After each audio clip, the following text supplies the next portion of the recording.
Hello বন্ধুরা, সবাই কেমন আছো? আশা করি ভালো আছো। চলো আজ কাঁচা বাটা মাছের ঝাল রান্না করি। মাছটাকে ধুয়ে পেঁয়াজ কুচি, হলুদ গুঁড়ো, জিরের গুঁড়ো, আদা বাটা 1 চামচ, কাঁচা লঙ্কা বাটা 1 চামচ, 1 চামচ পেঁয়াজ বাটা, 1 চামচ রসুন বাটা আর হাফ চামচ কাশ্মীরি লঙ্কার গুঁড়ো, স্বাদ মতো নুন আর কিছুটা কাঁচা তেল দিয়ে ভালো করে মাখিয়ে রেখে দেব 20 মিনিট। কারণ ভাজা মাছের চাইতে এইভাবে মাছ রান্না করলে খাদ্যগুণ স্বাদ দুটোই বৃদ্ধি পায়। এইবার দেখো 20 মিনিট পরে মাছগুলো দেখেই মনে হচ্ছে রান্না হয়ে গেছে।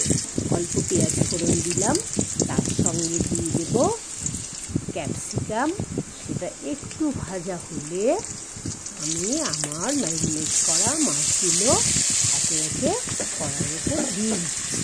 তেল খুব একটা বেশি দেইনি, কারণ কিছুটা ম্যারিনেট করার সময় তেল দিয়েছি। এবার একটু কড়াটা ধুয়ে জল দিলাম, 10 মিনিট ঢেকে রাখবো।